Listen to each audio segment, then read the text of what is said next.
আসসালামু আলাইকুম।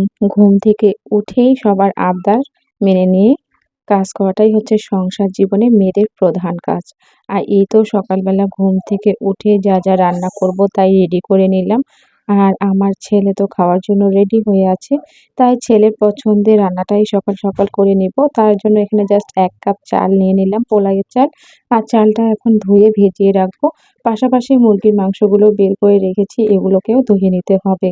আর সংসারে তো একটা কাজ নয়, শুধু যে রান্না-বান্না করা তা নয়, কতগুলো সকালের বাসি জিনিস আছে এগুলো ধুতে হবে, থালা-বাসন। এ নিয়েও অনেকেরই অনেক কথা শুনতে হয় যে মেয়েরা শুধু যে কাজই করে না, শুধু রান্না-বান্নাই করে। আর এই তো দেখুন ধনিয়া পাতা নিয়ে এসেছি, বাট মনে ছিল না যে ফ্রিজে রাখবো, নষ্ট হয়ে গিয়েছে। আর এখানে কিছু আস্ত মসলার সাথে পেঁয়াজগুলো ভেজে নিয়েছি। আর এখানে যেহেতু ১ কাপ চাল নিয়েছি ২ কাপ পানি দিয়ে দিলাম। আর পোলাওটাও রান্না করব, পাশাপাশি এখানে পেঁয়াজ কুচি ভেজে নিচ্ছি আস্ত কিছু মসলার সাথে। আর এই তো পোলাও রান্নাটা আমার হয়ে গিয়েছে মাশাআল্লাহ। সংসারে শুধু যে একটা কাজ তাই নয়। আর এই তো পেঁয়াজ কুচিগুলো ভালো করে ভেজে নিচ্ছি। এখানে কিছু আস্ত মসলা দিয়ে দিয়েছি। আর পাশাপাশি এখন রোস্ট রান্না করতে যে জিনিসগুলো দিতে হয়, একবারে নরমালি রান্না করব।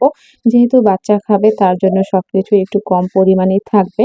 আর এই তো পেঁয়াজ কুচিগুলো যখন হালকা লালচে কালার হবে দিয়ে দিচ্ছি আদা রসুন বাটা, সাথে দিয়ে দিব কাঠবাদাম আর চিনাবাদাম বাটা।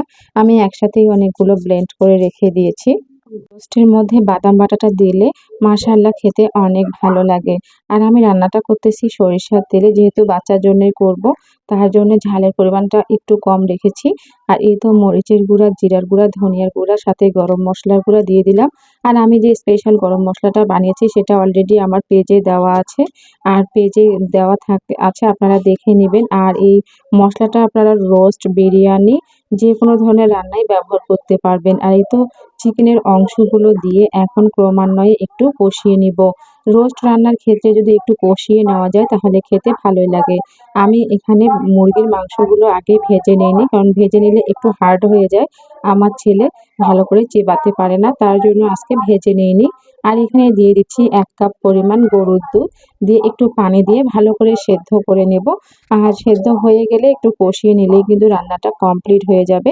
আর আজকের এই সকালের রান্নাটা কেমন লেগেছে অবশ্যই কিন্তু কমেন্ট বক্সে জানাতে ভুলবেন না।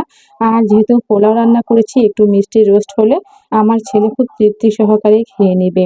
আর এই তো একটু চিনি দিয়ে দিলাম, দিয়ে ভালো করে পানিটা শুকিয়ে গেলেই কিন্তু রান্নাটা কমপ্লিট হবে। এইদিকে তো ছেলের আবদার পূর্ণ করা হলো, এখন তার বাবার আবদারের জন্য রান্না করতে হবে বিফ বিরিয়ানি। তার জন্য সব প্রসেসিং করে নিচ্ছি। আর ভিডিওটি কেমন লেগেছে অবশ্যই কিন্তু কমেন্ট বক্সে জানাতে ভুলবেন না। আজকের মতো ভিডিওটি এখানেই শেষ করছি। ধন্যবাদ সবাইকে। ভালো থাকবেন, সুস্থ থাকবেন। আল্লাহ হাফেজ।